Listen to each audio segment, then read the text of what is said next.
எரிந்து கொண்டிருக்கிறது என் அங்கமல்ல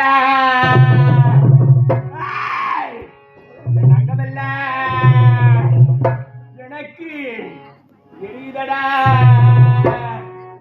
ஐயோ ஐயோ நானோ என்ன செய்வேன்?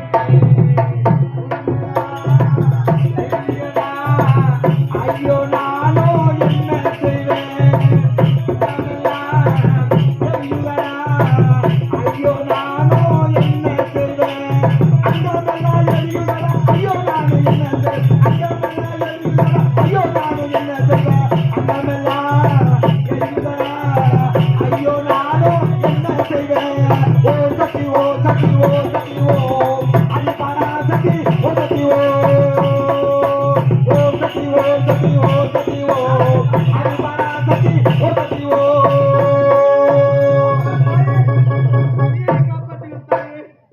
தெரியாமல் தவறு செய்து விட்டு என்னை காப்பாற்றுங்கள் தாயே, என்னை காப்பாற்றுங்கள். அம்மா அகிலாண்டபடி பிரமாண்ட நாயகி, அறியாத புள்ள தெரியாத செய்து விட்டேன். இந்த அடியனை மன்னித்து காக்க வேண்டும் தாயே, மன்னித்து காக்க வேண்டும். நான் இருக்கக்கூடிய இந்த இருப்பிடத்திற்கு தீயிட்டு அழித்தவன் யார்? நான் தான் தாயை கள்ளி கட்ட.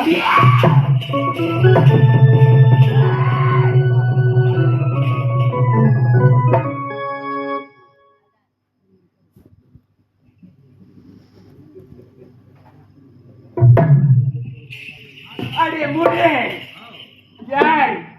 யாருடா நீ? கள்ளிக்காத்தான் தாயே. கள்ளிக்காத்தானா? ஆமா தாயே. நீ பேர் வட்டவன், எவருக்கு நீ பிறந்தவன்? பெத்தநாயகன் பிறந்தவன். என் தந்தையின் கட்டளையில் என்ற பட்ட படிப்பு படித்து விட்டு தாயை திரும்பினேன். என்னை திருட்டு தொழில் செய்ய சொன்னார் என் தந்தை. நான் இந்த கள்ளிக்காட்டை அழித்து நாட்டில் உள்ள மக்களுக்கு நல்லது செய்வேன் என்று தெரியாமல் அறியாமல் செய்துவிட்டேன் தாயே, என்னை காத்து ரசிக்க வேண்டும் தாயே. அடே முருகே, இந்த கள்ளிக்காட்டையே ஆட்சி செய்து வந்த பெத்தநாயக்கனுக்கும் குணவதி என்று சொல்லக்கூடிய குண்டச்சி அம்மையாருக்கும் பிறந்தவன் என் பெயர் கள்ளிக்காட்டான். உண்மைதான் தாயே. கள்ளிக்காட்டிலே நீ தீட்டு எரித்தாயே, அந்த கள்ளிக்காட்டு அக்கினி ஜுவாலைக்கு இரையாகி உன் முன்னே கருத்த மேனி, பெருத்த உருவம், திருத்த சடை, கோடாரி பற்கள், கோழிமுட்டை விழிகள், விகாரவார தோற்றம், அக்வாறுவார ரூபம். நான் யார் என்று தெரியுமா? தெரியாமல் செய்து விட்டேன் தாயை, மன்னித்து வரடா சக்தியடா.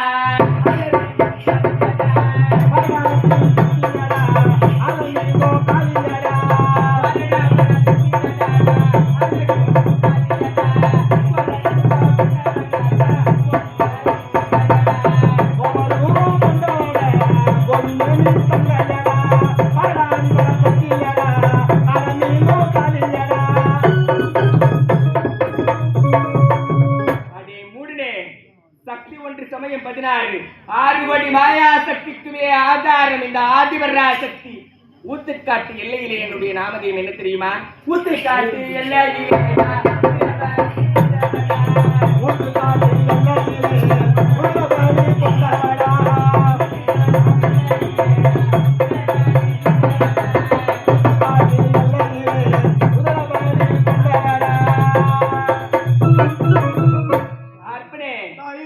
ஆரணிக்கு அருகாமையிலே படை வீடு.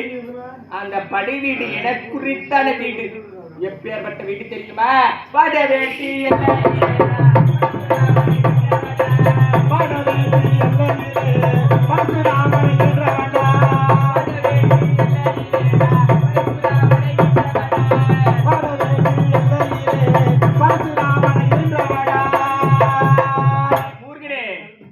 கலியுக மக்களால் மிக பிரசித்தியாக கொண்டாடப்படுகிறது சக்தி பீடம். சதிதேவியாக நான் அவதரித்த பொழுது என்னுடைய வலது கர்ப்பமாகப்பட்டது இந்த புண்ணிய பூமியிலே ஒரு இடத்திலே விழுந்து தண்ட காருண்யம் என பெயர் பெற்று பிற்காலத்திலே இப்பொழுது பாமர மக்களால் மலையனூர் என்று போற்றப்படுகிறது. அந்த எல்லையிலே நான் எப்படி அமர்ந்தவள் தெரியுமா? மலையனூர்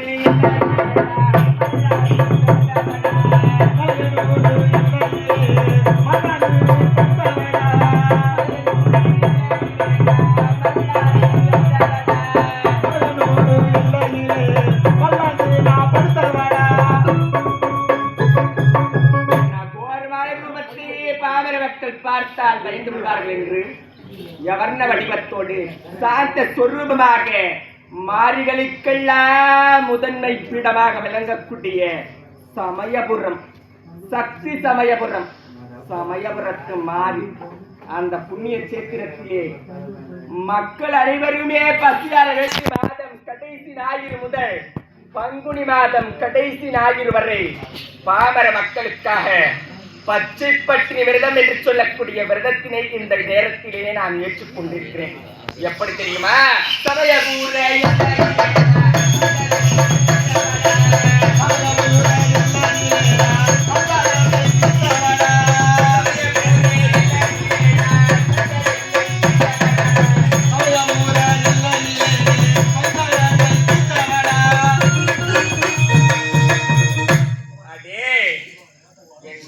எப்பேற்பட்ட ரூபம் தெரியுமா?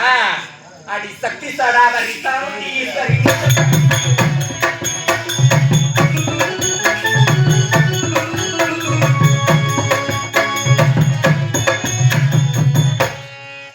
அற்புதே.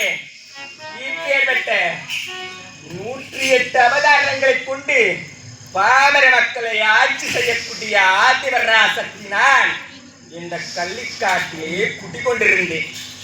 என் இருப்பிடத்தையே தீட்டு அடித்து விட்டாயே நியாயமா?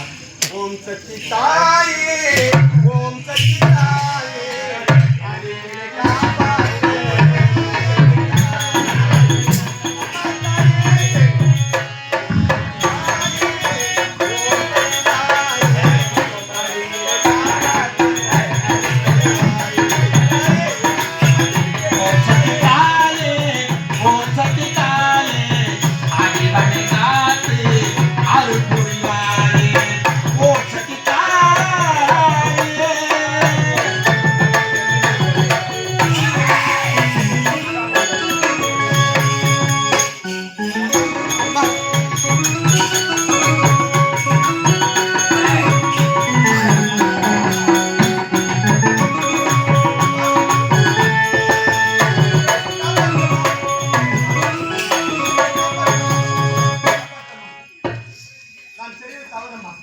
காப்பாற்ற வேண்டுமா?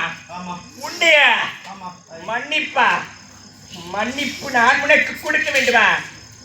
மன்னல் அந்த மாறி, மண்ணினை ஆட்சி செய்யக்கூடிய மாறி, அறிவு கெட்டவனே, பூமியிலே நீயும் ஒரு சின்னமாக என்னாலே படைக்கப்பட்டு இப்பேற்பட்ட மாநிலமாக வளர்ந்திருக்கிறாய் என்று நான் எண்ணும் பொழுதெல்லாம் என் உடலே புல்லரிக்கிறதா.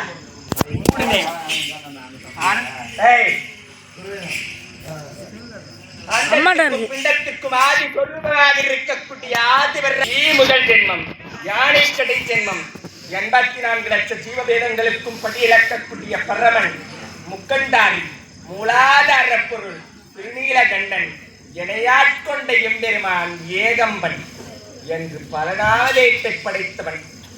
3 லோகங்களிலே முதன்மையாக விளங்கக்கூடியது கைலாயம்.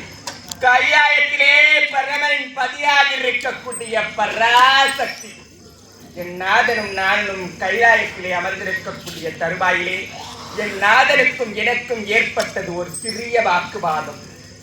சற்று நேரத்திற்குள்ளே அது மிகப்பெரிய தர்க்கமாக உருவெடுத்து அவரை காட்டிலும் நான் தான் உயர்ந்தவர் என்ற ஆணவத்தோடு உரையாட உன் ஆணவம் அழிய வேண்டும் என்றால் உன் எவர்ந்த உருவத்தை இந்த கைலாயத்திலே அக்கோர உருவம் விகார தோற்றத்தோடு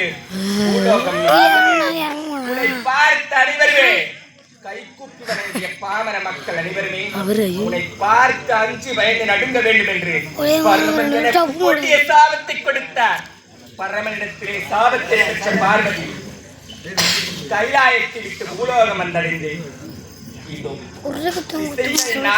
சுற்றி திரிந்தேன். நான் படைத்த ஜீவராசிகள் அனைத்துமே என்னை பார்த்து அஞ்சு பயந்து நடுங்கியது. இதோ என் பாதம் பட்ட மண்ணின் நிறமே மாறியது. என் விகார தேகத்தின் மீது பட்ட காற்றின் நிறம் மக்கள் அனைவரையுமே பல நோய்களுக்கு ஆட்கொண்டது.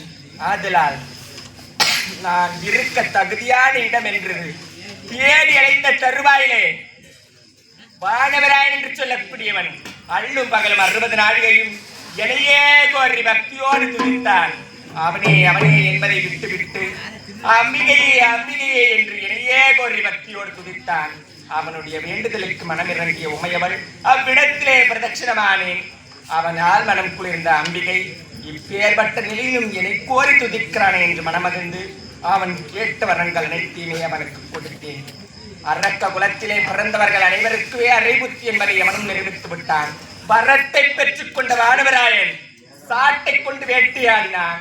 அவ்விடத்திலிருந்து தப்புவதற்கு வழியில்லாமல் சீரக்கூடிய செந்தலை நாகமாக உருவெடுத்து இதோ அவன் அரண்மனையின் வாயில் வழியாக நாகம் போல் வடிவெடுத்து வந்துவிட்டேன். ஊர்ந்து வந்த எனக்கு உடலெல்லாம் எரிய ஆரம்பித்து விட்டது. எனக்கு குளிர்ச்சியான இடத்தை தேடினேன். அப்பொழுது என் இரு விழிகளுக்கு புலப்பட்டோ இந்த கள்ளிக்காடு. இது ஒரு புதர். இந்த கள்ளி புதரினை இதுதான் எனக்கு ஏற்ற இடமாக இருக்கும் என்று நினைத்து இதோ இந்த கள்ளி புதரினையே என் இருப்பிடமாக மாற்றி அன்றிலிருந்து இன்று வரை இந்த கள்ளிக்காட்டியே எனது ஆலயமாக நான் நினைத்து இவ்விடத்திலே இருந்து ஆட்சி செய்து வருகிறேன். நான் இருந்த தேகத்தினை சுழற்றி சுழற்றி எடுத்தேன். அதையும் நீ பொருட்படுத்தவில்லை.